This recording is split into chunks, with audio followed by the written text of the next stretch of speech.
ಒಂದು ನಿಮಿಷ ಸರ್, ನಿಮ್ಮ ಮೇಲೆ ಒಂದು ಅಲಿಗೇಷನ್ ಇದೆ. ನಿಮಗೆ ಒಂದು ದುಡ್ಡಿನ ಆಮಿಷ ಕೊಟ್ಟು ಇಲ್ಲಿ ಐಷಾರಾಮಿ ಸೌಲಭ್ಯ ಪಡೆಯೋದಕ್ಕೆ ಒಂದು ವ್ಯವಸ್ಥೆ ಮಾಡಿದ್ದಾರೆ ಅಂತ ಸರ್. ನೇರವಾಗಿ ನಿಮ್ಮ ಹೆಸರೇ ಸರ್, ನಿಮಗೆ ದುಡ್ಡಿನ ಆಮಿಷ ಹೊಡಿದ್ದಾರೆ ಅಂತ ಸರ್. ಅದೆಲ್ಲವೂ ಸುಳ್ಳು. ನಾನು ಯಾವ ಆಮಿಷಕ್ಕೂ ಬಲಿಯಾಗಲ್ಲ, ಯಾವ ಬೆದರಿಕೆಗೂ ನಾನು ತಲೆ ಕೆಡಿಸ್ಕೊಳ್ಳಲ್ಲ. ಆ ರೀತಿ ಆಮಿಷ ಅವನು ಒಡ್ತಾನೆ ಅಂತಂದರೆ ಅವನ ಮೇಲೆ ಕೊಡಿ, ಸಾಕ್ಷಿ ಕೊಡಿ, ಯಾರಿದ್ದಾರೆ ಅಂತ ಹೇಳಿ ನಾನು ಅವನ ಮೇಲೆ ಕೇಸ್ ಬುಕ್ ಮಾಡ್ತೀನಿ. ಇದೆಲ್ಲ ಫಾಲ್ಸ್ ಅಲಿಗೇಷನ್. ದಯವಿಟ್ಟು ನೀವು ನನಗೆ ಇಂಥ ವಿಚಾರಗಳನ್ನ ತಿಳಿಸೋದು ಖುಷಿ ಆಗುತ್ತೆ. ನೀವು ಕೇಳಿದ್ದು ಆ್ಯಕ್ಚುಲಿ ಮೊದಲಿಂದ ಕೇಳಿಬಿಟ್ರಿ ನೀವು. ಆ್ಯಕ್ಚುಲಿ ನಾನು ಪಾರದರ್ಶಕವಾಗಿದ್ದೀನಿ.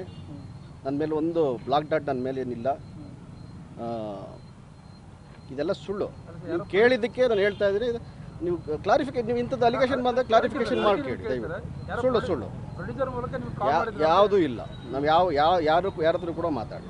ಅವ್ರು ಇಟ್ಟಿರೋ ಜಾಗ ಹೇಗಿದೆ ಅಂತಂದರೆ ಅಲ್ಲಿ ಸೆಲ್ಗಳಿದ್ದಾವೆ. ಆ ಸೆಲ್ಗಳಲ್ಲಿ ನಾವು ಪಾಪ್ಯುಲೇಷನ್ ಕಮ್ಮಿ ಮಾಡಿದ್ದೀವಿ. 4-5 ಜನ ಎಷ್ಟು ಜನ ಬಂದಿದ್ದಾರೆ ಮೇಡಮ್ ಇವತ್ತು?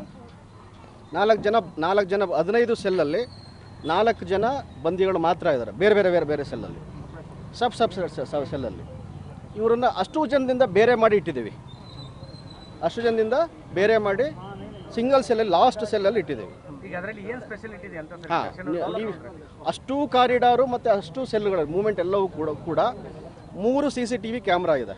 3 CCTV ಕ್ಯಾಮ್ರಾದಲ್ಲಿ ಎಲ್ಲವೂ ಕೂಡ ಮಾನಿಟರ್ ಆಗ್ತಾ ಇದೆ.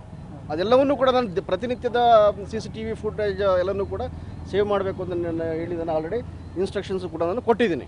ಅದಾಗ್ತಾ ಇದೆ. ಅದು ಜೊತೆಗೆ ಇಬ್ಬರು ನಮ್ಮ ಸ್ಟಾಫು 24/7 ಬಾಡಿ ಓನ್ ಕ್ಯಾಮ್ರಾ ಹಾಕ್ಕೊಂಡು ಇರ್ತಾರೆ. ಯಾರೇ ಬಂದರೂ ಕೂಡ ಬಾಡಿ ಓನ್ ಕ್ಯಾಮ್ರಾ ಆನ್ ಆಗಿರುತ್ತೆ. ಮೂಮೆಂಟ್ ಎಲ್ಲರೂ ಕೂಡ ಕ್ಯಾಪ್ಚರ್ ಆಗುತ್ತೆ. ರೂಮಲ್ಲಿ ನೋಡಿ, ಒಂದು ಬಿಛಾನ ಇದೆ, ಒಂದು ತಟ್ಟೆ ಇದೆ, ಒಂದು ಚೊಂಬಿದೆ, ಒಂದು ಲೋಟ ಇದೆ, ಒಂದು ಮೇಲ್ಗಡೆ ಓದ್ಕೊಳ್ಳೋಕೆ ಒಂದು ಹೊದಿಕೆ ಇದೆ, ಅಷ್ಟೇ.